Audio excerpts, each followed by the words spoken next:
ప్రభువులో పాల్పొందే మనకు దేవుని యొక్క వాక్యంలో నుండి సంఖ్యాకాండము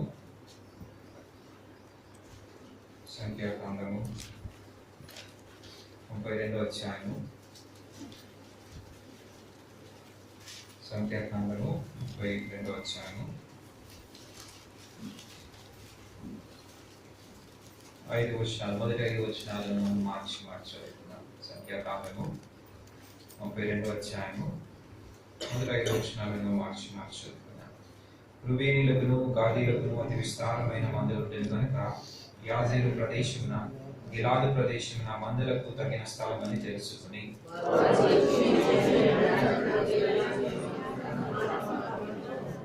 అతారోతు, దీబోను, యజేరు, నిమ్రా, హెష్బోను, ఎలాలే, షేబాము, నెబో, బేయోను అను స్థలములు అనగా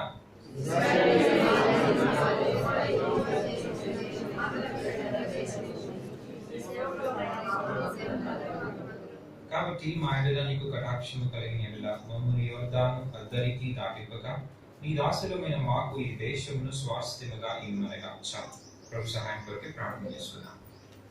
ప్రియగల తండ్రి, దైవ దేవ, మీకు ఘనమైన శ్రేష్టమైన నామమునకు వందనాలు స్తోత్రాలు చెల్లించుకుంటున్నాను. మరొకసారి ప్రభా యొక్క మధ్యాహ్నకాల సమయంలో ప్రభా నేను కూడా నా యొక్క జీవితంలో ప్రభా పాపం యొక్క గాయముల చేత దొంగ చేతిలో పట్టబడినటువంటి వాడిగా నశించుతున్నటువంటి వాడిగా ఉంటున్నప్పుడు ప్రభా నన్ను చూసి నా యొక్క ధర్మము లేక ప్రభా ఈ లోకంలో ఉన్నటువంటి వారు జాలి చూపించకపోయినప్పుడు నీవైతే ప్రభా నా కొరకై ప్రభా సామాన్యుని వలె జన్మించి ప్రభా నా మీద జాలి చూపించి నన్ను కనికరించి ప్రభా నిన్న తండ్రి నీ యొక్క రక్తంతో నా యొక్క గాయములను కట్టి నన్ను స్వస్థచిత్తుడిగా చేసిన ప్రభా నీకు వందనాలు స్తోత్రాలు చెల్లించుకుంటున్నాను.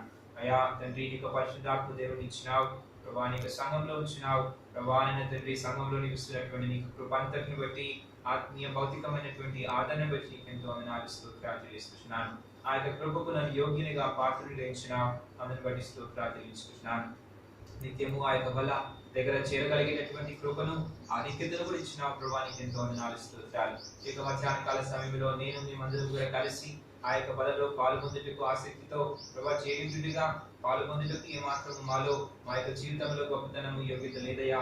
కనుక ప్రభా నీకు వాక్యమైనటువంటి స్థానము ద్వారా కడగబడటకు, పరీక్షించుకున్నటకు, సరి చేసుకున్నటకు ఇష్టపడుతూ నీకు సన్నిధిలోనికి వస్తూ ఉంటుడిగా చదవనటువంటి లేఖన భాగముల ద్వారా మాతో మాట్లాడుతున్నామని ప్రార్థన చేస్తూ ఉంటున్నాను. ప్రభా తండ్రి, మా యొక్క వ్యక్తిగత ప్రభా జీవితాలను ఎదిగిన వాడికి కనుక ప్రత్యేక అవసరత చెప్పునని నువ్వు మాట్లాడుతున్నామని ప్రార్థన చేస్తున్నాను. అయ్యా మరి నేను ఇక్కడ ప్రభా నిలబడి చెప్పేటటువంటి ప్రభా జ్ఞానము ప్రభా గొప్పతనం లేనటువంటి వానయ్యా కనికరించి ప్రభా తండ్రి నన్ను ఖాళీ చేసుకుంటుండగా ప్రభా మీకు కృపతో, మీకు బలముతో, ఆత్మాభిషేకంతో నింపుకొని ప్రభా మీకు శిలచాట మరుగుపరుచుకొని నీకు నామం యొక్క మహిమ కొరకై వాడుకుంటున్నామని ప్రార్థన చేస్తూ ఉంటున్నాను. వందనాలు స్తుతులు స్తోత్రాలు. ఈ విధంగా ప్రభా తండ్రి ప్రభా సమస్తమును నన్ను మమ్మల్ని అందరినీ కూడా నీకు హస్తంలోకి అప్పచెప్పుకుంటున్నాను. వాక్యం ద్వారా ప్రభా తండ్రి మాట్లాడబడినటువంటి వారంగా తండ్రి యోగ్యముగా బలలో పాల్పొందుటి కొరకే నన్ను మమ్మల్ని సిద్ధపరచమని కూడా ప్రార్థన చేస్తూ మిగిలిన సమయాన్ని దీవెనకరంగా మార్చమని కోరుకుంటూ ఘనత మేము ప్రభావం మీకు ఆరోపించుకుంటూ యేసు అతి పరిశుద్ధ నామమున స్తుతించి ప్రార్థించి ఘనపరిచి పెట్టుకున్నాను తండ్రి. ఆమేన్. సంఖ్యాకాండము 32వ అధ్యాయము మొదటి 5 వచనాలు మనం చదువుకుంటూ వచ్చాం. ఇక్కడ మనం గమనించినట్లయితే దాదాపుగా 40 సంవత్సరముల యొక్క ప్రయాణం ముగించినటువంటి ఇశ్రాయేలులందరికీ కూడా యోర్దాను మరి దారిన వారు ఉన్నట్లుగా మనం చూస్తూ ఉంటున్నాం. ఇంకా మరొక అడుగు వేస్తే వారు కనాను దేశంలోనికి ప్రవేశిస్తారు. ఇక్కడ గమనించినట్లయితే వారి యొక్క ప్రయాణము ఐగుప్తులో ప్రారంభమైనది. ఐగుప్తు రాజు అయినటువంటి ఫరో చేతిలో నుంచి విడిపించబడినటువంటి వారిగా, గొర్రెపిల్ల యొక్క రక్తము క్రింద తీసుకురాబడినటువంటి వారిగా, బాప్తిస్మము పొందినటువంటి వారిగా, ఎర్ర సముద్రం నుండి మరి బయలుదేరి వచ్చినటువంటి ప్రజలు ఆ యొక్క అనుభవంలో నుంచి బయటకు వచ్చినటువంటి వారిగా, మరి ఆ యొక్క అగ్నిస్తంభము, మేఘస్తంభం అనేటటువంటి అనుభవాన్ని తమ యొక్క జీవితంలో మరి నడిపింపును కలిగినటువంటి ప్రజలు. అది మాత్రమే కాదు, మరి ఆ యొక్క పరలోక సంబంధమైనటువంటి ఆహారము మన్నాను నిత్యము పొందుతూ దాని ద్వారా సంతృప్తి చెందుతూ మరి ఎంతో ఆశ్చర్యమైనటువంటి విధానంలో అనేక రకాలైనటువంటి మరి ఆ యొక్క యుద్ధాలను జయిస్తూ దగ్గర 40 సంవత్సరముల యొక్క ప్రయాణమును ముగించి మరి కనాను అనేటటువంటి వాగ్దాన భూమిలోనికి ప్రవేశించక మునుపు జరుగుతున్నటువంటి సందర్భం ఇది. మోషే అనేక ప్రజలను పిలిచినాడు. తాను కూడా ఆ యొక్క కనాను దేశంలోనికి ప్రవేశించలేడు. తాను చేసినటువంటి దోషమును బట్టి లేకపోతే అపరాధమును బట్టి దేవుడు తనను కనానులోనికి ప్రవేశించుటకు నిషేధించినాడు. మోషే, నీవు కనానులోనికి ప్రవేశించు. అయితే తాను ఆ సందర్భంలో ఏం చేస్తున్నాడంటే తన యొక్క ప్రజలందరినీ కూడా పిలిచినాడు. ఆ యొక్క ప్రజలందరినీ కూడా పిలిచి ద్వితీయోపదేశ కాండం ఇక్కడ మొదలుతామని రెండోసారి ఉపదేశం చేస్తా ఉంటున్నాడు. ఎందుకనగా ప్రారంభంలో చేయబడినటువంటి ఉపదేశం ఎవరికి? ఐగుప్తులో నుంచి బయలుదేరి వచ్చినటువంటి ప్రజలందరికీ మొట్టమొదటిసారి నిర్గమకాండంలో, లేవ్యాకాండంలో ఉపదేశం చేస్తున్నట్లుగా మనం చూస్తా ఉంటున్నాం. ద్వితీయోపదేశ కాండం ఎవరికి? ఈ మధ్యలో అందరూ ఏం జరిగింది? చనిపోయినారు. బయలుదేరి వచ్చినటువంటి వారందరూ కూడా ఏమైనారు? చనిపోయినారు. యెహోషువ, కాలేబులు తప్పితే బయలుదేరి వచ్చినటువంటి వారందరూ కూడా చనిపోయినట్లుగా మనం చూస్తా ఉంటున్నాం. కనుక ఒక నూతన తరం అక్కడ కనబడతా ఉన్నది. ఆ యొక్క నూతన తరముకు మరి గమనించినట్లయితే మరొకసారి ఉపదేశం చేస్తా ఉంటున్నాడు. ప్రవేశించబోతూ ఆ యొక్క దేశంలో ఉన్నటువంటి ప్రజలు, దేశంలో ఉన్నటువంటి ఆధిక్యతలు, దేశంలో ఉన్నటువంటి దీవెనలు, దేశంలో ఉన్నటువంటి యుద్ధాలు, దేశంలో నీవు ప్రవర్తించవలసినటువంటి విధానం, ఇవన్నీ కూడా మోషే తన యొక్క ప్రజలకు బోధిస్తూ ఉంటున్నాడు. అటువంటి సందర్భంలో ఈ యొక్క మాటను, ఈ యొక్క సందర్భాన్ని మనం చూస్తూ ఉంటున్నాం. మరొక అడుగు వేస్తే వారు కనానులోనికి ప్రవేశిస్తారు. అయితే మరి ఆ యొక్క 12 గోత్రాలలో 2 గోత్రాల గురించి రాయబడతా ఉన్నాయి. ఏమనంటే రుబేనీయులకును గాదీయులకును అతి విస్తారమైన మందలుండెను. వారు ఏం చేశారంటే ఇప్పుడు మోషే దగ్గరికి వచ్చారు. ఏమంటున్నారంటే వారు వచ్చి మోషేను, యాజకులకు, ఎలియాజరు, సమాజం ప్రధానులతో ఏమంటున్నారు? ఇజ్రాయేలు సమాజం ఎదుట యెహోవా జయించిన దేశము మందలకు తగిన ప్రదేశము, నీ సేవకులమైన మాకు మందలు కలవు. కాబట్టి మా ఎడల నీకు కటాక్షము కలిగిన ఎడల మమ్మును యొర్దాను అద్దరికి దాటింపక నీ దాసులమైన మాకు ఈ దేశమును స్వాస్థ్యముగా ఇమ్మనగా అనే మాటను చూస్తున్నాం. కనుక ఈ యొక్క 10 మంది గోత్రాలు లేకపోతే ఇక 12 గోత్రాలు, ఇజ్రాయెల్లో ఎన్ని గోత్రాలు ఉన్నాయి? 12 గోత్రాలు ఉన్నాయి. ఈ యొక్క 12 గోత్రాలలో ఉన్నటువంటి ప్రజలు బయలుదేరి ఎక్కడ దాకా వచ్చినారంటే అందరు కలిసి, కొంతమంది చనిపోయినప్పటికీ కూడా గోత్రాలు మాత్రము విడవక అందరు కలిసి ఎక్కడ దాకా వచ్చారు? యొర్దాను అద్దరికి వచ్చినారు, యొర్దాను దరికి వచ్చినారు.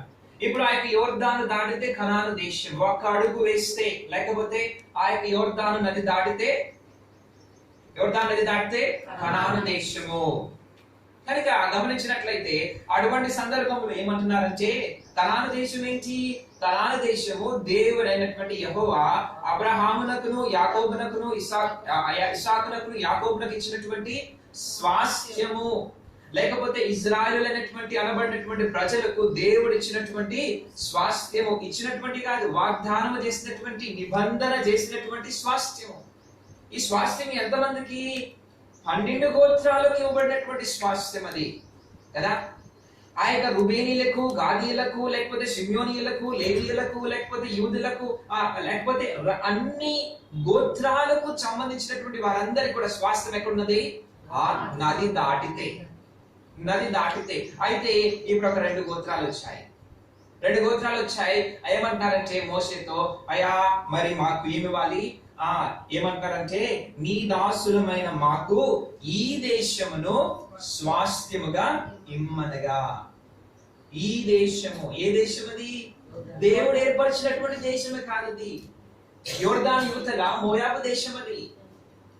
దేవుడు ఏర్పరిచినటువంటి దేశము కాదది. అయితే వారు తమ యొక్క జీవితాలలో వారు కోరుకుంటున్నటువంటి స్వాస్థ్యం ఇక్కడ చూస్తా ఉంటున్నాం. వారు ఏర్పరచుకుంటున్నటువంటి స్వాస్థ్యం చూస్తున్నాం. వారు తమ కొరకై తాము ఏర్పరచుకున్నటువంటి వారి స్థలమును మనం చూస్తా ఉంటున్నాం. సోదరా సోదరి, దేవుడు స్వాస్థ్యము, నేను మీ కొరకై శ్రేష్టమైనటువంటి స్వాస్థ్యం ఇస్తానని వాగ్దానం చేశాడు. ఆ యొక్క వాగ్దానం చెప్పిన ఇజ్రాయిల్ అందరూ మోషేతో కలిసి మరి 40 సంవత్సరముల ప్రయాణం చేస్తున్నారు. సామాన్యమైనటువంటి ప్రయాణం కాదు. ఎన్నో ఒడిదొడుకులతో కూడినటువంటి ప్రయాణము, ఎన్నో యుద్ధాలతో కూడినటువంటి ప్రయాణము. ఎన్నో విపరీతకరమైనటువంటి పరిస్థితులను ఎదుర్కొనేటువంటి ప్రయాణం అది. సామాన్యమైనటువంటి ప్రయాణం కాదు. అందరు కూడా ఆ యొక్క ప్రయాణంలో మరి గమనించినట్లయితే ఎంతో ఓర్పుతో, సహనముతో, ఎంతో మరి ధైర్యముతో, విశ్వాసంతో కనాను దేశంలోనికి ప్రవేశించడానికి ఎక్కడ దాకా వచ్చినారు. అయితే ఏం జరిగిందంటే అక్కడ ఉన్నటువంటి పరిస్థితులను చూసినప్పుడు వారికి అవసరమైనటువంటి మరి అనుకూలమైన వాతావరణం గమనించినప్పుడు ఏం జరిగింది? వారు ముందుకు వెళ్ళడానికి ఇష్టపడలా కదా. యెహోవా ఇచ్చినటువంటి స్వాస్థ్యమును కాక తమ కొరకే తాము ఏం చేస్తున్నారు? స్వాస్థ్యమును ఏర్పరచుకుంటున్నారు, లేకపోతే దానిని కోరుకుంటున్నటువంటి వారిగా కనబడుతూ ఉంటున్నారు. సోదరా సోదరి, మన యొక్క జీవితంలో కూడా ఆత్మీయంగా అనేక సార్లు మన యొక్క యాత్ర మరి కనాను వైపునకు మరి జరుగుతూ ఉంటున్నప్పుడు, ప్రయాణం చేస్తూ ఉంటున్నప్పుడు కొన్ని పర్యాయములు కనాను వరకు చేరక ఏం చేస్తుంటామంటే మధ్యలోనే ఆగిపోతాం. మరొక అడుగు వేస్తే కనాను, మరొక అడుగు వేస్తే దేవుడు ఇచ్చినటువంటి ఆశీర్వాదాలు, మరొక అడుగు వేస్తే దేవుని వలన పొందినటువంటి దీవెనలు, లేకపోతే దేవుడు ఇచ్చినటువంటి వాగ్దానములన్నీ కూడా నెరవేర్చబడతాయి. అయితే ఆ యొక్క అడుగు వేయక ఎందుకు అనగా ఇక్కడ ఏముంది రాయబడినటువంటి మాట చూద్దాం రండి. మొదటి వచనములో రాయబడినటువంటి మాట, గిలాదు ప్రదేశమును, యాజేరు ప్రదేశమును, గిలాదు ప్రదేశమును మందలకు తగిన స్థలం అని రాయబడతాము. మందలకు తగినటువంటి స్థలం, లేకపోతే మందలకు ఏం కావాలి? పచ్చిక కలిగినటువంటి స్థలం. అది మందలకు పచ్చిక కలిగినటువంటి స్థలము. సోదరా సోదరి, ఇక్కడ గమనించినట్లయితే మొట్టమొదటిగా ఈ యొక్క మరి రూబేనీయులు, గాదీయులు గమనించినట్లయితే రూబేని ఎవరు? యాకోబు యొక్క మొదటి కుమారుడు. జ్ఞాపకం ఉంచుతున్నా. అనగా పంచుకోవడం మొదలు పెడితే ఎవరితో పంచుకోవాలి? అంతేనా కదా? పంచుకోవడం మొదలు పెడితే అనగా జ్యేష్ఠ కుమారునితో మొదలు పెట్టవలసినటువంటి ఆ యొక్క దేశము, పంచుకోవడం మొదలెట్టవలసినటువంటి దేశము ఆ రూబేనులు వచ్చి ఏమంటారంటే, మాకొద్దయ్యా, దేవుడైనటువంటి యెహోవా ఇచ్చినటువంటి స్వాస్థ్యము మాకొద్దు కదా. దేవుడైనటువంటి యెహోవా ఇచ్చినటువంటి స్వాస్థ్యం ఎటువంటిది? అది పాలు తేనెలు ప్రవహించినటువంటి దేశం అని దేవుని వాక్యంలో చూస్తున్నాం కదా. పాలు తేనెలు ప్రవహించినటువంటి దేశము. అయితే వీరికి ఏం కావాలంట? వీరికి కావాలి? గడ్డి కావాలంట కదండి. వీరికి కావాల్సింది మందలకు కావలసినటువంటి గద్దె. దేవుడేమో పాలు తేనెలు ప్రవహించినటువంటి దేశం ఇస్తానయ్యా నీకు కదా. ఆ యొక్క ఆకాశపు వర్షపు త్రాగేటటువంటి భూమిని నీకు ఇస్తానయ్యా. పుష్కలమైనటువంటి లోయలు, లేకపోతే ఆ యొక్క కొండలు కలిగినటువంటి ప్రాంతం నీకు ఇస్తానయ్యా.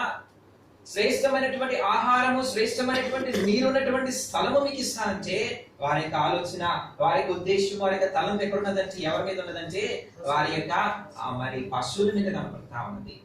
వారికి కావాల్సినటువంటిది ఏంటి? గడ్డి. సోదరి, అనేక సార్లు మన యొక్క జీవితంలో ప్రభువు ఇస్తున్నటువంటి స్వాస్థ్యము, ప్రభు ఇస్తున్నటువంటి ఆ యొక్క శ్రేష్టమైన భాగము, ఆహారము, లేకపోతే మనకిస్తున్నటువంటి, మనకి ఏర్పరిచినటువంటి వాగ్దానం ఎంతో శ్రేష్టమైనటువంటిది అని ఎరిగి దాని కొరకే ప్రయాసం చేయించి మన యొక్క భక్తి జీవితం కదా. లేకపోతే మనం విడిచివచ్చినటువంటి ఆ యొక్క విగ్రహారాధన జీవితం, మనం విడిచివచ్చినటువంటి ఆ యొక్క, లేకపోతే ఆ యొక్క బంధువులు, మిత్రులు, లోకము సమస్తము కూడా విడిచి వచ్చాం. ప్రభు యొక్క మందిరానికి వచ్చినాం, ప్రభు యొక్క బిడ్డలుగా చేపడుతూ వచ్చాం, ప్రయాణం చేస్తున్నాం. ఇప్పుడు ఒక మెట్టేస్తే, ఒక అడుగు వేస్తే కనాను దేశంలోకి వెళ్తాం. అయితే మాకు ఆ కనాను దేశం వద్దు, కనాన్లో ఉన్నటువంటి శ్రేష్టమైన పంట వద్దు, కనాన్లో ఉన్నటువంటి శ్రేష్టమైన సోదరి మరి ఆ యొక్క ఈవులు, ఆశీర్వాదాలు మాకొద్దు. మాకేం కావాలంటే, మాకేంటి ప్రాముఖ్యము? మా యొక్క మందలు అని జ్ఞాపకం చేస్తున్నారు కదా. మాకేం కావాలంటే వారు ఏం చెప్తున్నారు? మాకు మందలు. నీ యొక్క బిడ్డలకు, నీ యొక్క కుమారులకు, కుమార్తెలకు శ్రేష్టమైనటువంటి స్థలం ఇస్తానయ్యా. అది నీకు స్వాస్థ్యముగా ఉంటుంది. అది ఎంతో మరి ప్రీతికరమైనటువంటి దేశము, పాలు తేనెలు ప్రవహించినటువంటి దేశము అని చెప్తే బిడ్డలకు కాదు, మాకెవరికి కావాలి? మా పశువులకు కావాలి కదా. అనేక సార్లు మన యొక్క ప్రాముఖ్యతలు మిస్ప్లేస్డ్ గా ఉంటాయి. మన ప్రయారిటీస్ అనేటటువంటివి సరైనటువంటి స్థానంలో ఉండవు.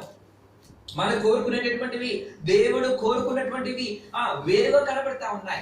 దేవుడు ఇచ్చేటటువంటివి వాటిని పుచ్చుకొనక మనము మన యొక్క జీవితంలో అనేక సార్లు మన యొక్క సొంత మరి ఏర్పాటులను మనము చేసుకుంటూ ఉంటాం. అనేక సార్లు ఆ ఏర్పాటులు దేవుడు ఇచ్చినటువంటి శ్రేష్టమైనటువంటి వాటితో ఏమాత్రం కూడా పోల్చగలవు. ఇక్కడ గమనించినట్లయితే వారు ఎందుకు ఆ యొక్క దేశమునకు వెళ్ళుటకు ఇష్టపడటం లేదు అని గమనించినట్లయితే, ఆత్మీయంగా మనం గమనించినట్లయితే వారి యొక్క దృష్టి దేని మీద ఉందంటే గడ్డి మీద ఉన్నదని మనం జ్ఞాపకం చేసుకోవాలి. లేకపోతే భూ సంబంధమైనటువంటి వాటి మీద ఉన్నట్లుగా ఆత్మీయంగా మనం గమనించవచ్చు కదా. దేవుడు ఏమంటున్నాడు చూడండి, చదువుకుందాం. ద్వితీయోపదేశ కాండం 11వ అధ్యాయము, ద్వితీయోపదేశ కాండము 11వ అధ్యాయము 11వ వచనం చదవండి దయచేసి. 11వ అధ్యాయం 11. మీరు నది దాటి స్వాధీనపరచుకొనుటకు వెళ్ళుచున్న దేశము కొండలు లోయలు గల దేశము, అది ఆకాశ వర్షపు జలము త్రాగును, అది నీ దేవుడైన యెహోవా లక్ష్యపెట్టు దేశము, నీ దేవుడైన యెహోవా కన్నులు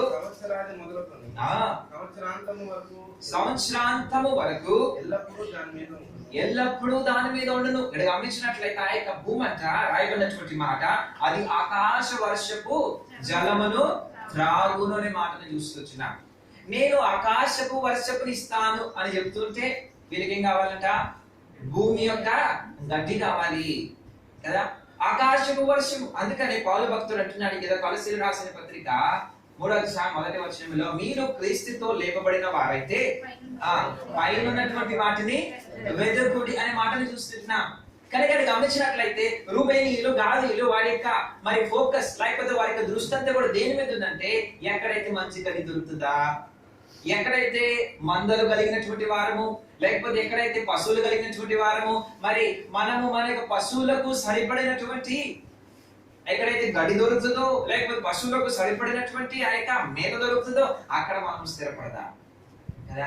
మన యొక్క ఆత్మీయమైనటువంటి జీవితంలో కాంప్రమైజ్, ఈ భక్తి చాలులే, లేకపోతే ఈ యొక్క స్థలము చాలులే, లేకపోతే ఇక్కడ దాకా వచ్చాం కదా చాలులే, లేకపోతే ఈ యొక్క మరి ఆ యొక్క దైవ భక్తి చాలులే, ఈ యొక్క వాక్యము చాలులే, ఈ యొక్క ప్రార్థన చాలులే అనేటటువంటి ఉద్దేశములు అనేక సార్లు లోక సంబంధమైనటువంటి వాటికి ప్రాముఖ్యతనిస్తూ అనేక సార్లు మనము దేవుడు ఇచ్చినటువంటి ఆశీర్వాదములలో పాలు పొందనటువంటి వారిగా ఉంటాం. దేవుడు ఏమనంటున్నాడా?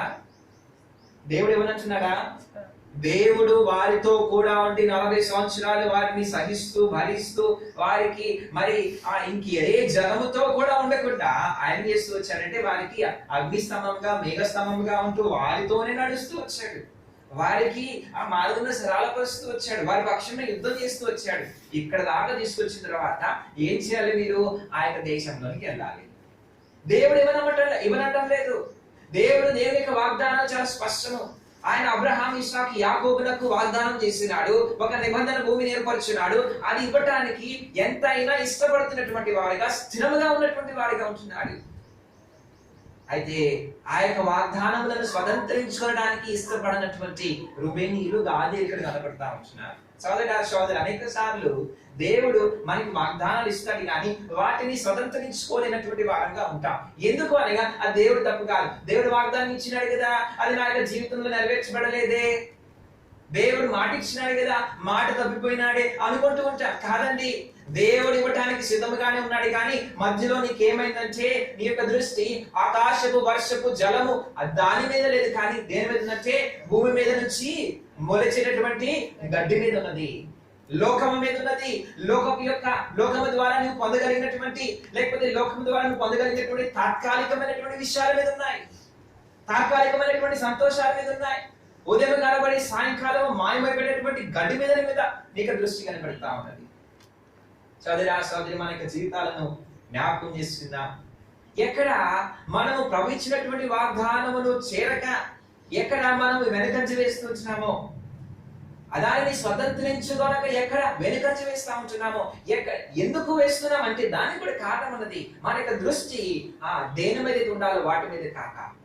అందుకని పౌలు జ్ఞాపకం చేస్తున్నాడు, పైన ఉన్నటువంటి వాటి మీద ధ్యానం ఉంచుడి, లేదా పైన ఉన్నటువంటి వాటిని కనిపెట్టమని చెప్తా ఉంటున్నాడు. ఎందుకంటే ఏనాడైతే నువ్వు క్రింద ఉన్నటువంటి వాటిని చూస్తావో, ధనమును చూస్తావో, ఆస్తులను చూస్తావో, సంపాదనను చూస్తావో, భూమిని చూస్తావో, లేకపోతే పేరు ప్రఖ్యాతులను చూస్తావో, లేకపోతే భౌతికమైనటువంటి నేత్రాశ, జీవాశ, లేకపోతే ఆ యొక్క శరీరాశలను గమనిస్తుంటావో, ఆ యొక్క జీవపు డమం మీద ఆసక్తి కలిగి ఉంటావో, ఆ దినముననే నీ యొక్క ప్రయాణము ఆగిపోతుందని జ్ఞాపకం చేస్తావు. ఆ దినముననే నీవు ప్రోగ్రెస్ అవ్వకుండా ముందుకు వెళ్ళక ఆగిపోతావని జ్ఞాపకం చేసుకో. ఆ దినముననే నీవు విశ్వాసిగా కాక నామకార్థమైనటువంటి క్రైస్తవుడిగా మారిపోతావని జ్ఞాపకం చేసుకో. జ్ఞాపకం చేసుకున్న సోదర సోదరి అన్యులే కాదు, ఐగుప్తు దేశం నుంచి విడిపించబడినటువంటి వారు, గొర్రెపిల్ల యొక్క రక్తము ప్రోక్షణ క్రిందకి వచ్చినటువంటి దేవుని యొక్క ప్రజలు జ్ఞాపకం చేసుకుందాం. ఎర్ర సముద్రము అనగా బాప్తిసమైనటువంటి అనుభవంలో పాలు పొందినటువంటి వారు వీరు సామాన్యులు కాదు. సోదరా సోదరి, నీవు నేను కూడా గొర్రెపిల్లైనటువంటి యేసుక్రీస్తు వారి రక్త ప్రోక్షణ క్రిందకి వచ్చిన ఆయన రక్తం ద్వారా కడగబడినటువంటి వారు ఉంటున్నాం. బాప్తిసమైనటువంటి అనుభవంలో పాలు పొందినటువంటి వారు ఉంటున్నాం. ముందుకు కొనసాగిపోతూ ఎక్కడో ఆగిపోయినా, ఎక్కడో ఏ బంధము ఏ సంబంధము లేకపోతే ఏ శరీరాశు నిన్ను ఆపివేస్తా ఉన్నది.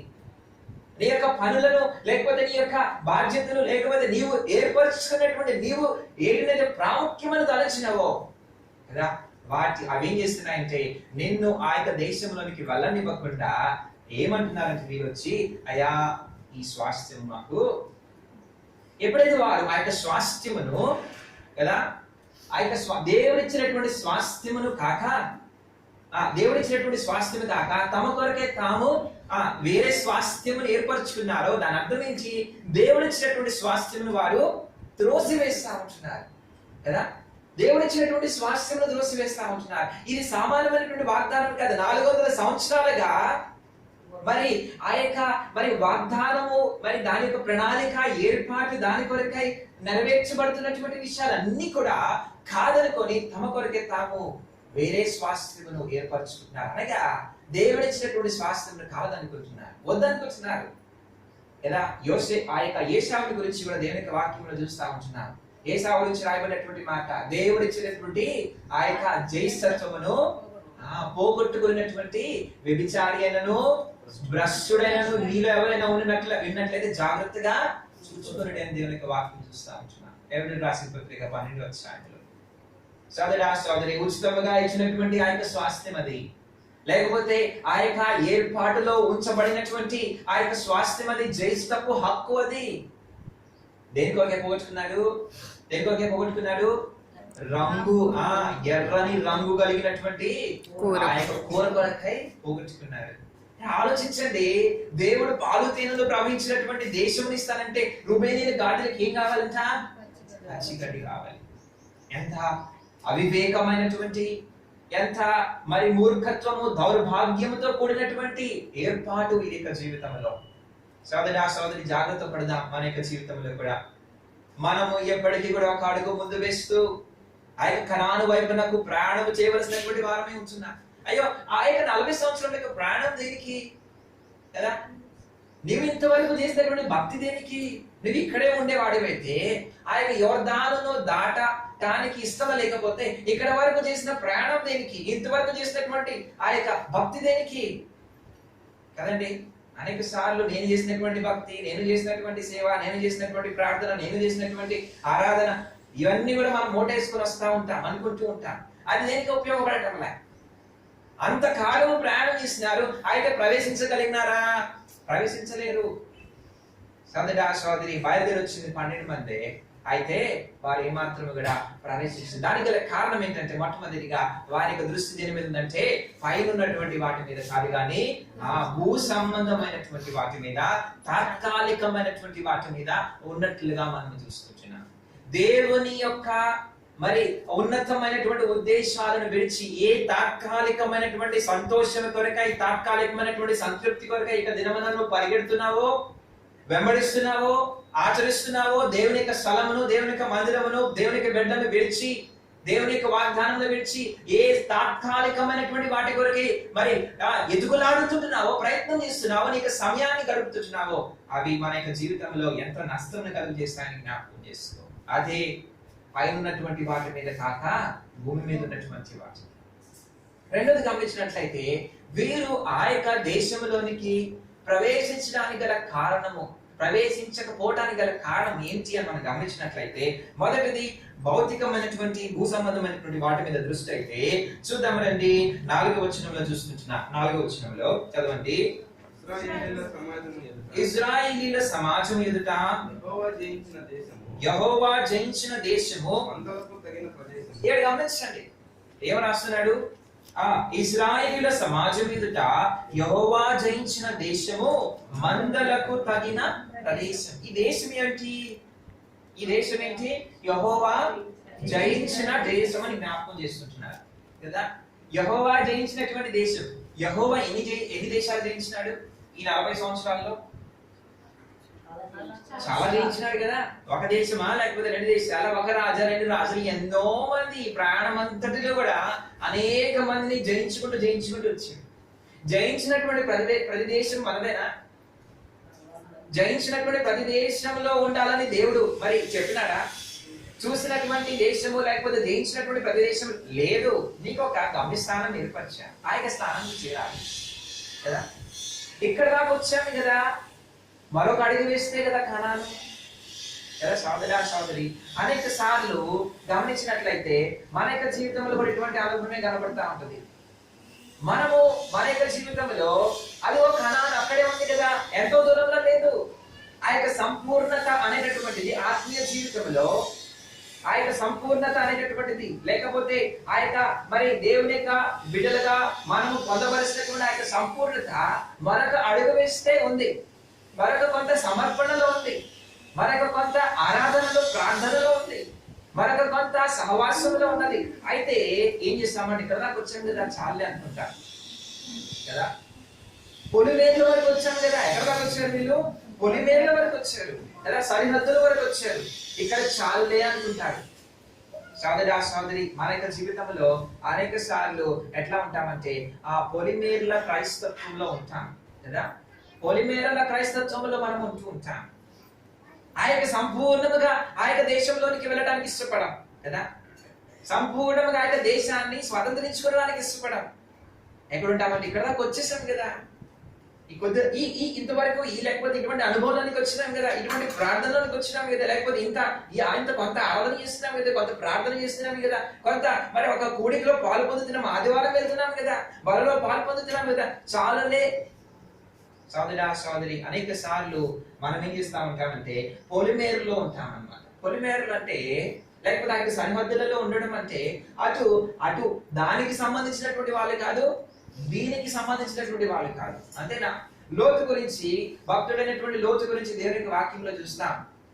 పేతురు భక్తుడు ఆయన నీతిమంతుడని జ్ఞాపకం చేస్తా ఉంటున్నాడు. ఆయన యొక్క పరిస్థితి ఎట్లా ఉన్నదంటే ఎట్లా ఉన్నది? ఆయన కూడా ఇటువంటి పని చేస్తున్నాడు. ఏం చేసినాడు? ఎప్పుడైతే అబ్రహాం చెప్పినాడు, అబ్రహాం ఏం చెప్పినాడు? నీవు కనులెత్తి నీవు ఏ దిక్కు వెళ్తావో, లేకపోతే ఏ దేశాన్ని కోరుకో అని చెప్పినప్పుడు ఏం చేస్తున్నాడు? కనులెత్తి చూసినప్పుడు యోర్దాను దగ్గర ఎట్లా ఉందంట? పచ్చిక మాత్రమేనా? ఎలా పెడతా ఉన్నది? యెహోవా తోట వలె ఉన్నదంట. యెహోవా తోట వలె ఉన్నదంట. సోదరి అనేక సార్లు జాగ్రత్త పడతాం మన యొక్క జీవితాలలో మనము చూసినటువంటి విషయాల గురించి మనము జాగ్రత్త పడతాం. అనేక సార్లు మరి ఆ యొక్క పచ్చిక, అనేక సార్లు ఆ యొక్క మరి గడ్డిని ఏర్పరచుకునేటప్పుడు అవి ఎట్లా కనబడతా ఉంటాయి అంటే మన యొక్క కళ్ళకి ఎట్లా కనబడతా ఉంటాయి? యెహోవా తోటవలే, ఏదేను తోటవలే కనబడతా ఉంటాయి. ఇక్కడ లోతు కూడా అట్లానే ఉంటూ వచ్చాడు. ఎట్లా ఉన్నాడంటే నేను సొదొమ గొమొరకు చెందినటువంటి వాడిని కాదు, మరి అబ్రహాముకు చెందినటువంటి వాడిని కాదు, పొలిమేర్లలో ఉంటాను నేను. పాపము చేసినటువంటి వాడిని కాదు, పరిశుద్ధుడిని కాదు. అనేక మంది క్రైస్తవ జీవితాలు ఈ విధంగానే కనపడతా ఉన్నాయి కదా. కొన్నిసార్లు సహోదరు ఒక మాట జ్ఞాపకం చేస్తూ వచ్చాడు. ఏమనంటే మంచితనము కలిగి ఉండుట చాలా మందికి సాధ్యమే కదా. మంచితనము కలిగి ఉండుట, నీతి కలిగి ఉండట కూడా సాధ్యమే అంట. కానీ పరిశుద్ధత కలిగి ఉండట సాధ్యం అంత సులభమైనటువంటిది కాదు. మనలో కూర్చున్నటువంటి అందరు కూడా మంచివారే కదా. కొన్నిసార్లు మనకంటే మంచివారు ఈ లోకంలో ఉండొచ్చు, మనకంటే శ్రేష్ఠులు ఈ లోకంలో ఉండొచ్చు, మనకంటే నీతిమంతులు ఈ లోకంలో ఉండొచ్చు. ప్రభు బిడ్డలుగా ప్రభు మన యొక్క జీవితంలో కోరుకుంటున్నటువంటిది ఏంటంటే పరిశుద్ధత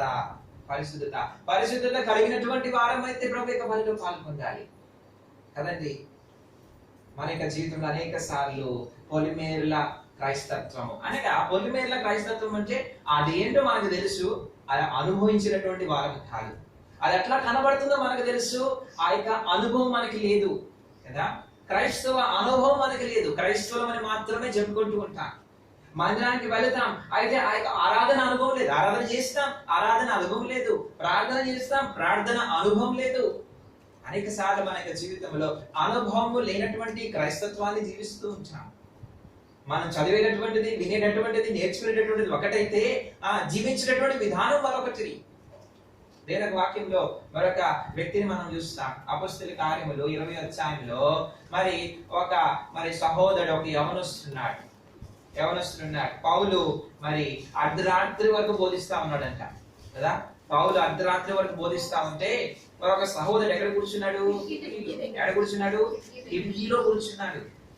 ఇప్పుడు ఈ కిటికీలో కూర్చున్నటువంటి వ్యక్తి ఎటుబడినాడు? లోపల పడినాడా, బయట పడినాడా? సోదరి జ్ఞాపకం చేసుకుందా, కిటికీలో ఇటు కూడా పడచ్చు కదా. కిటికీలో కూర్చున్నప్పుడు అటైనా పడచ్చు, ఇటైనా పడచ్చు, అంతే కదా. కానీ పడింది ఎటువైపు? బయటికే పడినాడు. జాగ్రత్త, మోసపోకుడు ఈ సోదరి. నీ నా జీవితంలో ఎప్పుడైతే ఈ సరిహద్దు క్రైస్తత్వము లేకపోతే ఈ బార్డర్ లైన్ క్రిస్టియానిటీ ఎప్పుడైతే మన జీవితంలో మనము కలిగి ఉంటామో, లోకములో ఒక అడుగు, అది మాత్రమే కాదు, దేవుని యొక్క మందిరంలో కూడా ఒక అడుగు, దేవునితో ఒక అడుగు, శైతానితో ఒక అడుగు, మన యొక్క జీవితంలో మన యొక్క స్నేహితులతో ఒక అడుగు, దేవుని యొక్క బిడ్డలతో ఒక అడుగు. ఎప్పుడైతే మనము ఈ యొక్క కిటికీలో కూర్చొని ఉంటామో లేకపోతే ఇక పొలిమేర్లలో ఉంటామో, జాగ్రత్త సోదరి. ఆ దినమున 5కి ఏం చేస్తున్నాడు? పడి చనిపోయినాడు. దేవుని యొక్క దాసు ఉన్నాడు కాబట్టి బ్రతికినాడు. లేకపోతే చనిపోయినవాడు. ఎక్కడికి వచ్చాడు? దేవుని యొక్క మందిరానికి వచ్చినాడా లేదా? వచ్చాడా? దేవుని యొక్క మందిరం, దేవుని యొక్క వాక్యం వింటున్నాడా లేదా? వింటున్నాడు. ఎవరి వాక్యం వింటున్నాడు? పౌలు వాక్యం వింటున్నాడు. సామాన్యమైనటువంటి ఈ దినం మీరు ఎవరి వాక్యం? మా వాక్యాలు వింటున్నారు. అది ఆ రోజుల్లో ఎవరి వాక్యం వింటారంటే పౌలు వంటి భక్తుల యొక్క వాక్యం విన్నాడు. జాగ్రత్త సోదరి. ఈ దినాన మందిరానికి వచ్చినానులే, లేకపోతే మందిరం లోపల కూర్చున్నానులే, దేవుని యొక్క వాక్యం వింటున్నానులే అనుకుంటున్నావేమో. పొలిమేరలో ఉన్నావు నువ్వు, అడుగులో ఉంటున్నావు. మా మామయ్య కొడుకున్నాడు, రక్షించమని లేకపోతే పాప క్షమాపణ పొందమని. ఇప్పుడు సంగతి కాదు, అంతకుముందు ఎప్పుడైనా సరే మరి పాప క్షమాపణ గురించి ఎవరైనా సరే చెప్తా ఉంటే ఏమంటాడంటే, 3 ఉన్నారు, మా అన్న మా 2 కొడుకులు ఉన్నారు, వాళ్ళు 3 కూడా రక్షణ లేదు. వాళ్ళు ఏమంటారంటే, అరే మీరందరూ కూడా పరలోకానికి వెళ్తే పరలోకపు మెట్టులో మరి పట్టుకుని ఊగులాడుతూ ఉంటామంటారు. వాళ్ళంట పరలోకానికి, మేమందరం పరలోకానికి వెళ్తే వాళ్ళు ఏం చేస్తారంటే పరలోకపు యొక్క మెట్టులు పట్టుకొని ఊగులాడుతూ ఉంటామంటని చెప్పారు అన్నమాట. అట్లాంటివి ఏమి ఉండవు. సోదరి అంటే వాళ్ళకి క్రైస్తత్వం అంటే ఏంటో తెలుసు, దేవుని యొక్క వాక్యం అనేది తెలుసు, దేవుని యొక్క మాట్లాడేది తెలుసు, దేవుని యొక్క సేవా పరిచయం అనేది తెలుసు, రక్షణ వాక్యం అనేది తెలుసు. అయితే వారి యొక్క జీవితాలు ప్రభుకి అప్పచెప్పుకోలే. ఇంకా వారి తమ యొక్క జీవితాలు ప్రభుకి అప్పచెప్పుకోలే. అనేక మంది మనలో కూడా అట్లానే ఉన్నారు. రక్షణ వాక్యం అంటే తెలుసు, రక్షణ మరి ప్రభు మీ కొరకే చేసినటువంటి త్యాగం అంటే ఏంటో తెలుసు, లేకపోతే ప్రభు మీ కొరకే కాల్చినటువంటి రక్తం ఏంటో తెలుసు, ఎంత గొప్ప ప్రేమ చూపించాడో తెలుసు, ప్రభువును అంగీకరించకపోతే ఏం జరుగుతుందో కూడా తెలుసు. అయినా సరే ఎట్లా ఉన్నాము? రాళ్ల వలె, మార్పు లేనటువంటి, లేకపోతే కఠినముగా ఏ మాత్రమే కూడా మన యొక్క జీవితాలు ప్రభుకి అప్పజెప్పుకోనటువంటి వారముగా మనం బ్రతుకుతా ఉంటూ ఉన్నాం. సోదరి జాగ్రత్త పడదాం మన యొక్క జీవితాలను. లోపలుంటే నేను కిటికీలో కూర్చున్నానులే, ప్రభు వచ్చినప్పుడు లోపల పడతానులే అనుకోవద్దు. జోగి నిద్రపోయి ఎక్కడ పడతావు అంటే బయటనే పడతావు, లోకంలోనే పడతావు, చనిపోతావు. జాగ్రత్త. ఇక్కడ గాదీయులు రూమేనులు గమనించినట్లయితే మరి మోషే దగ్గరకు వచ్చి మరి అడుగుతున్నటువంటి మాట ఏంటంటే, అయ్యా మాకు గడ్డి కావాలి, మా యొక్క మందలకు అవసరము. సోదరి గమనించినట్లయితే మాకేంటంటే ఇక్కడ దాకా వచ్చాము కదా, సరిహద్దులో ఉంటాము కదా, ఉండనివచ్చు కదా, ఇది మాకు స్వాస్థ్యమే కావాలి, దేవుడు ఇచ్చినటువంటి స్వాస్థ్యము మాకొద్దు. సోదరి ఇటువంటి పరిస్థితులలో మనం గమనించినట్లయితే చూడండి, ఈ యొక్క 32వ అధ్యాయం మొదటి వచనంలో ఎన్ని గుంపులు ఉన్నాయో చూడండి. మొదటి వచనంలో రూబేనీయులకును గాదీయులకును అతి విస్తారమైన మందలు ఉండెను. అయితే రండి 33వ వచనం చదువుతున్నాం. 33వ వచనం ఏం రాయబడతా ఉన్నది? అప్పుడు మోషే వారికి అనగా గాదీయులకును రూబేనీయులకును మోషే యోసేపు కుమారుడైనటువంటి మనష్షే అర్థగోత్రపు వారికి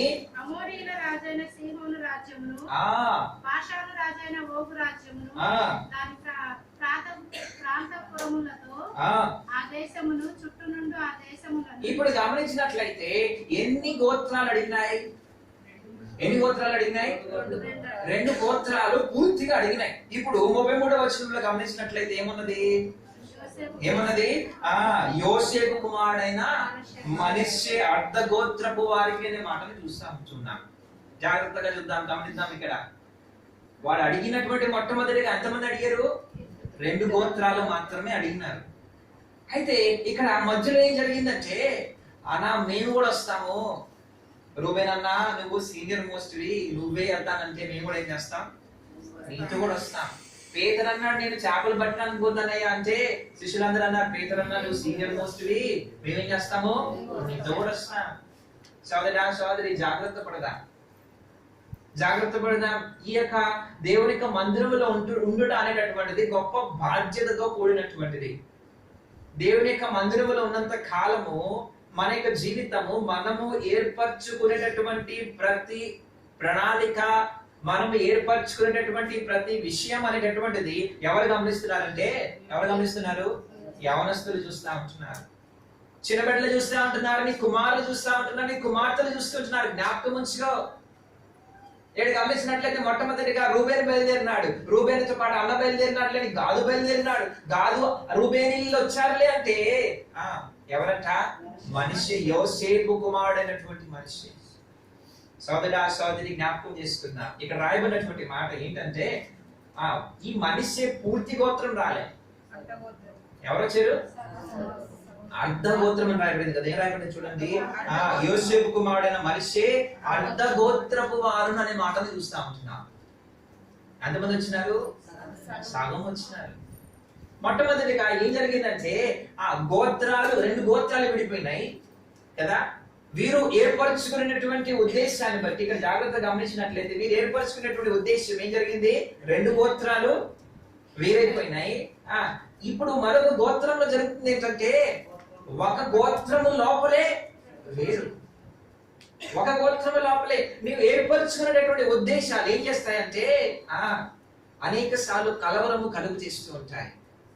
అనేక సార్లు కుటుంబాల్లో సమస్యలు, లేకపోతే సంఘాలలో సమస్యలు. ఎందుకు అనగా గమనించినట్లయితే నీవు నేను మన కొరకే మనం ఏర్పరచుకునేటటువంటి ఉద్దేశాలు, మనము గడుపుతున్నటువంటి ఆ యొక్క పొలిమేర క్రైస్తత్వము అనేక సార్లు భూ సంబంధమైనటువంటి వాటిని కోరుకొని పైన ఉన్నటువంటి వాటిని మరిచిన కారణం చేత ఏం జరుగుతా ఉందంటే వేరైపోతా ఉంటున్నారు. సోదరి జాగ్రత్త. దేవుని యొక్క మందిరంలో ఉంటున్నప్పుడు నీవు నేను ఇతరులకు ఆదర్శం అని జ్ఞాపకం చేస్తావు. ఎందుకంటే వీరు ఎవరంటే ఆ యొక్క మరి రక్షించబడినటువంటి ప్రజలు, ఐగుప్తు నుంచి బయలుదేరి వచ్చినటువంటి ప్రజలు, ఆ యొక్క గొర్రెపిల్ల యొక్క రక్తము క్రింద ఉన్నటువంటి ప్రజలు. అనేక సార్లు మనము మన యొక్క ప్రార్థనలు కూడా, మన యొక్క ఆరాధనలు కూడా అనేక సార్లు మనము గమనించము, ఆలోచించమే కానీ నీవు నేను చేసినటువంటి ప్రార్థన కూడా ఇతరులకు మాదిరిగా ఉండదు. నీవు నేను చేసేటటువంటి ఆరాధనలు అనేక సార్లు మాదిరిగా ఉండవు. ఎవరు నేర్చుకుంటున్నారు ఇవన్నీ కూడా? ఎవరు నేర్చుకుంటున్నారు?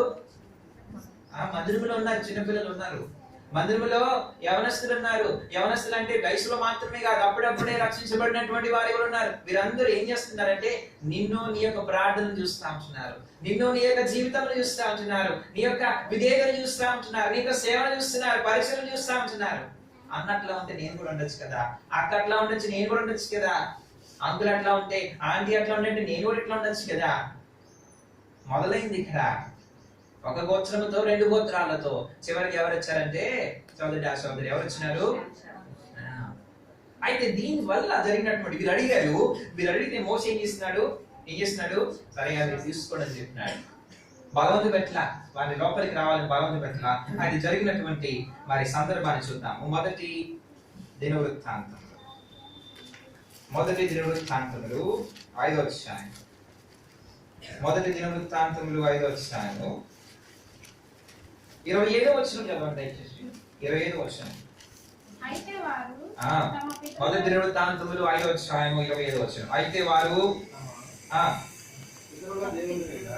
తమ పితరుల దేవుని మీద తిరుగుబాటు చేసి దేవుడు తమ ముందర నాశనం చేసిన జనసమూహముల దేవతలతో వ్యభిచరించి కాబట్టి ఇశ్రాయేలీయుల దేవుడు అశ్షూరు రాజైన పూలు మనస్సును అశ్షూరు రాజైన మనస్సును రేపగా అతడు రూబేనీయులను గాదీలను మనిషి అర్ధగోత్రపు వారిని చెరపట్టి నేటికి కనబడుచున్నట్లుగా హలాహునకును హబోరునకును హరాకునకును గోజాను నది ప్రాంతములకును వారిని ఏ గోత్రపులు వారిని వీరు జాగ్రత్తగా గమనిద్దాం. ఇవి కోయిన్సిడెన్సెస్ కాదు, లేకపోతే దేవుని యొక్క వాక్యంలో కథలు కాదు రాయబడింది. ఏ గోత్రపు వారు ఇక్కడ రాయబడింది? మనిషి. మొట్టమొదటిగా ఎవరు? రూబేనీయులు, గాదీయులు. మూడవదిగా మనిషి అర్ధ గోత్రపు వారు. ఎక్కడ చదువుకున్నాం మీకు మాటలు? ఈ మూడు గోత్రాల గురించి సంఖ్యాకాండం 32వ అధ్యాయంలో చదువుకున్నాం. ఏం జరిగింది వారిలో? ఏం జరిగింది? వారు ఏం చేస్తున్నారు? మేము వేరైపోతాం అనుకున్నారు కదా. మేము మా కొరకై కొన్ని ఏర్పాట్లు చేసుకుంటాం అనుకున్నారు. మాకు గతి కావాలి అనుకున్నారు. మాకు ఇంతవరకు ఈ పొలమేర క్రైస్తత్వం చాలులే, సరిహద్దులలో ఉంటాం అనుకున్నారు. ఏం జరిగిందంట? ఈ నది యువతల ఉన్నారు వీళ్ళు. నది యువతల ఉన్న కారణం చేత ఎవరు వచ్చినారు? అశ్షూరు రాజు వచ్చినాడంట. అశ్షూరు రాజు వచ్చి ఎన్ని గోత్రాలు తీసుకెళ్ళినాడు? ఈ 2.5 గోత్రాలు తీసుకెళ్ళిపోయినాడు, పట్టుకొని వెళ్ళిపోయినాడు. ఈ రాయబడినటువంటి మాటను చూడండి. ఏం చేస్తున్నాడంటే చెరపట్టి నేటికి అనే మాటను చూడండి.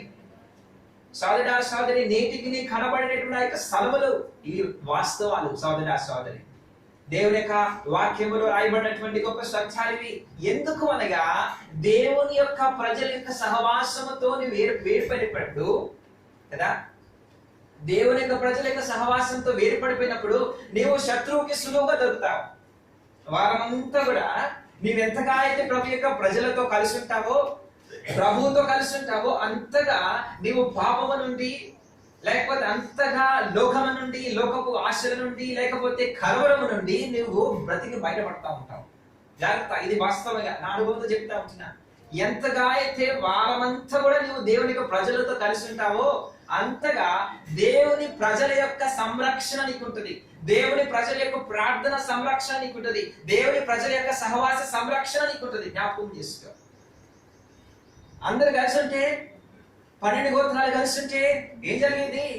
బహుశా వాళ్ళు కలిసి పోరాడే వాళ్ళేమో, బహుశా వాళ్ళు కలిసి ఆ యొక్క అశ్షూరు రాజును మరి ఓడింపజేసే వాళ్ళేమో. ఏం జరిగింది? వీళ్ళు ఈ యొక్క తీర ప్రాంతం వేరున ఉన్నారు, వెలుపలన ఉంటా ఉన్నారు. సోదరా సోదరి, జ్ఞాపకం చేసుకున్నట్లయితే వీరు అవతలగా ఉన్న కారణం చేత ఎవరు వచ్చినారంటే అశ్షూరు రాజు వచ్చినాడు. అశ్షూరు రాజు వచ్చి రూబేనులారా, లేకపోతే ఆ యొక్క మరి కాదు ఆ గోత్రపు వారులారా, మనిషి అర్ధ గోత్రపు వారులారా ఏం చేసినాడు? పట్టుకుని పోయినాడు. అనేక సార్లు నీవు నా యొక్క జీవితంలో సోదరా సోదరి, నీవు నేను ఏర్పరచుకున్నటువంటి ప్రాముఖ్యతలు ప్రభు యొక్క ప్రజలతో సహవాసము కలిగి ఉండకుండా ఉండటకై కారణమని జ్ఞాపకం చేసుకో. ఏనాడైతే నువ్వు ప్రభు యొక్క ప్రజలతో సహవాసంలో ఉంటావో, దేవుని యొక్క మందిరంలో జరుగుతున్నటువంటి ప్రార్థన కొలికిలో, వాక్య పరిచయలో, లేకపోతే సహోదరుల పరిచయలో, యవనస్తుల పరిచయలో, ఆయా పరిచయలో ఎప్పుడైతే పాలు పొందకుండా ఉంటావో, ఊరికి నేను పట్టుకుని వెళ్ళిపోతాడు. ఊరికనే నిన్ను చెరపట్టుకొని వెళ్ళిపోతాడు. నీవు కోరుకున్నటువంటి గడ్డి కూడా నీకు ఉండదు. నీవు కోరుకున్నటువంటి ఆ యొక్క భూఫలం నీకు ఉండదు. నీవు కోరుకున్నటువంటి ఆ యొక్క మరి సోదరా సోదరి గమనించినట్లయితే ఆ యొక్క మందులు నీకు ఉండవు. ఎంత భయంకరమైన విషయం ఇది. దేవుని యొక్క ప్రజలతో సహవాసం వేరైపోయింది. ఎప్పుడైతే వారు మాకు ఈ స్థలము కావాలన్నారో, స్వాస్థ్యము కావాలన్నారో, దేవుడి యొక్క స్వాస్థ్యమును వద్దనుకున్నారు, దేవుడు ఇచ్చినటువంటి శ్రేష్టమైనటువంటి ఫలములు వద్దనుకున్నారు, గడ్డి కావాలనుకున్నారు, శత్రువు వచ్చినాడు, పట్టుకొని వెళ్ళిపోయినాడు. అందుకనే మాట చెప్పేటటువంటి మాట ఏంటంటే, అమ్మా అయ్యా వార కార్యక్రమాలలో పాలు పొందుతున్నామని. ఎందుకంటే సోదరా సోదర యొక్క సంరక్షణలో నీవు ఉంటావు, ఆ యొక్క ప్రార్థన బలములో నీవు ఉంటావు. శత్రువుని నీవు కలిసి పోరాడి ఓడించగలుగుతావు. ఒక్కడి నీ వల్ల కాదు, 2.5 గోత్రపు వల్ల కాదు. జాగ్రత్త పడదాం మన యొక్క జీవితంలో. పొలమేరులో ఉంటున్నావా? పొలమేరులో ఉన్నటువంటి లోతును కూడా ఎవరు పట్టుకెళ్ళినారు? రాజులు వచ్చి పట్టుకెళ్ళిపోయినారు. ఆ యొక్క ఊరంతటిని కూడా పట్టుకెళ్ళిపోయినారు. జాగ్రత్త పడదాం సోదరా సోదరి. నేను అబ్రహాం సంతతి వాడినే, లేకపోతే అబ్రహాముకు బంధువునే, మేము ఆ యొక్క యాకోబు వంశస్థులమే అనుకుంటూ ఆ యొక్క పొలిమేరులోనే ఉంటావేమో. ఇంకాను నీవు నామకార్థపు క్రైస్తవ బ్రతుకుతున్నావు. సైతాన్ని పట్టుకుని పోయినాడు. కొన్నిసార్లు కొంతమంది తెలియదు కూడా. ఇప్పుడు ఆల్రెడీ అనేక మంది సైతాన్ యొక్క చేతులలో ఉంటున్నారు, బానిసలుగా చేపడుతూ వచ్చారు. మన యొక్క జీవితాలను జాగ్రత్త పడదాం. చివరికి ఒక మాట చెప్పి ముగిస్తాను. మన వాళ్ళలో పాల్గొందకు మునుపు సోదరా సోదరి, మీరు ఏర్పరచుకున్నటువంటిది ఆ తరము వారికి మాత్రమే కాదు, కానీ వీరు ఏర్పరచుకున్నటువంటిది ఏం జరిగిందంటే, యేసుక్రీస్తు వారు మార్కు సువార్త 5వ అధ్యాయంలో దెకపోలి అనేటువంటి ప్రాంతానికి వెళ్ళినాడు. ఈ నది యువతల ప్రాంతమును కనాను అంటారు. ఈ నది యువతల ప్రాంతము అనగా ఈ మనిషియలు, లేకపోతే మనిషి అర్ధగోత్రపు వారు, రుబేనీయులు, అంత మాత్రమే కాదు గాదీయులు ఏర్పరచుకున్నటువంటి 10 పట్టణాలను దెకపోలి అంటారు. అక్కడ ఆ గెరాసీనీయులు, లేకపోతే ఆ గెదారీయులు అనబడినటువంటి ఆ యొక్క గాదు వంశస్థులు అక్కడ నివసిస్తూ ఉంటారు. అక్కడికి వెళ్ళినప్పుడు అక్కడ వాళ్ళు ఏం చేస్తున్నారు? ఒక మాట చదువుకొని ముగిస్తున్నాం రండి. మార్కు సువార్త 5వ అధ్యాయం. మార్కు సువార్త 5వ అధ్యాయం. యేసుక్రీస్తు వారు మరి ఆ యొక్క దేశానికి వెళ్ళినప్పుడు చూద్దాం రండి. మార్కు సువార్త 5వ అధ్యాయంలో వారిలో చూడండి 14వ వచనం చదవండి దయచేసి. 14వ వచనం. ఆ పందులో మేపుచున్నవారు తెలియజేసి చాలండి. వీరి దగ్గరకు వచ్చినప్పుడు 2000 సంవత్సరాలు గడిచిపోయినాయి అండి. 2000 సంవత్సరాలు గడిచిపోయినాయి. 2000 సంవత్సరాలు గడిచిపోయినప్పటికీ కూడా వాళ్ళు చేసినటువంటి పని ఏంటి? ఏమి ఎప్పుతున్నారు? ఎదుగు బొదుగు లేనటువంటి క్రైస్తవ జీవితం అది. ఆ రోజు వాళ్ళు ఏం కోరుకున్నారు?